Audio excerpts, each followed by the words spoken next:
that a flip? That's a Vivitar. I like it. So here you go, the new Kobo eReader. We're calling it the Touch Edition, code-named Trilogy, which makes sense.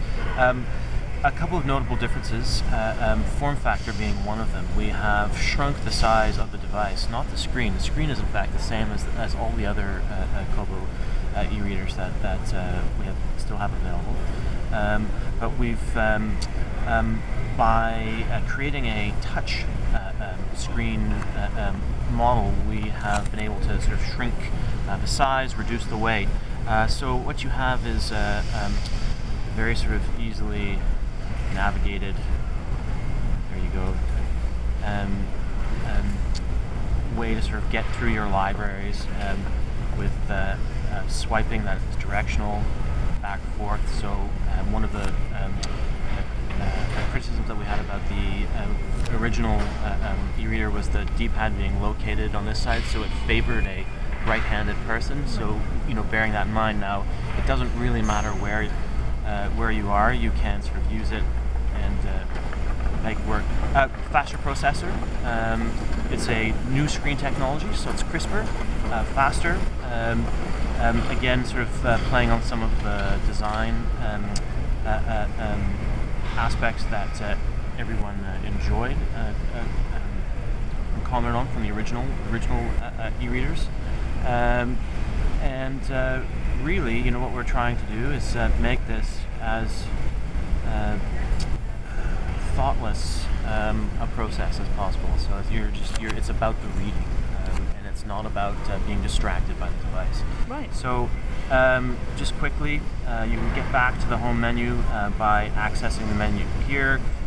You can access a quick page turning functionality or jump chapters. You can also change the size of the font. At the moment we support 2 font types, but that will change. So bigger, smaller, depending on your reading preference. Let's close that. Let's see if home takes us back to the home page. Access to the store. Here, access to the Reading Life. So Reading Life, which comes installed. Comes installed and it syncs. So when you connect via Wi-Fi, it connects to your account. You get you sort of share the updates from this machine updates with your sort of where your cloud-based user identity. Right. And so it doesn't matter which device you happen to be on, whether it be if you're, I mean, I have an iPhone and an iPad and right. this. You're keeping track of you know, where you are, what you've been doing, what you've been reading. As you can see, if you want to go back to the main page, you can also press this button.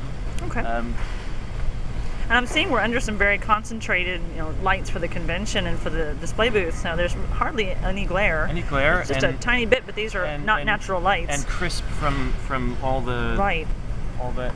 It's funny. It has the Pearl screen. I think has a sort of an odd or luminescence to it. So I think that it's excuse me. So we have previews. You can create short lists. So you can, depending on the size of your library, you can actually carve out some books to sort of just be on a custom shelf. But, you know, again, all the sort of conventions, so you can scroll through your library this way, you can change the view. This would allow me to, I've now added this little heart, adds it to the short list.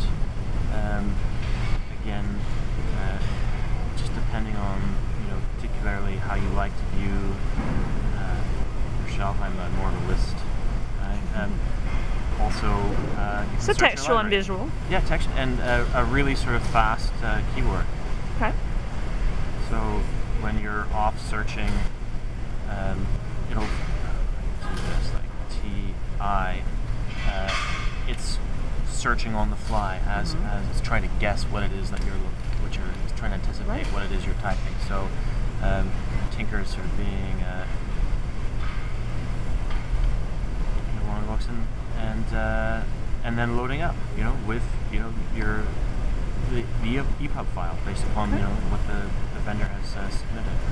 And I think the interesting thing to note is to be the newest and latest Kobo reader, that the price point is so much less than even existing e-readers. What drove that?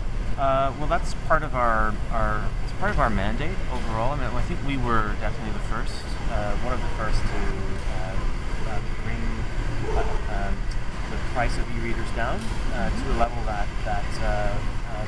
made it more accessible, more affordable for everyone. And so the idea was that we hoped to be able to do this with the next one, to take it down again a step.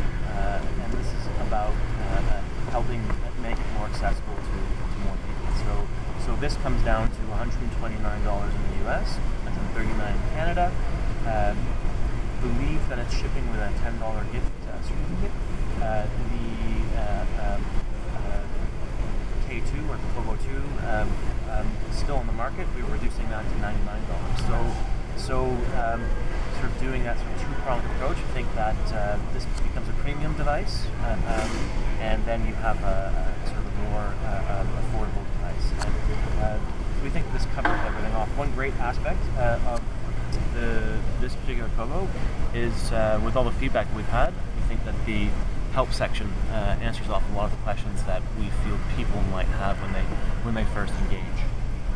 So you can access the store. I'm not going to do that here because we're not. I don't know if the Wi-Fi is recovered from crashing, but as you would expect, you can surf and search and purchase books straight from your e-ink device. Great. Thank you very much.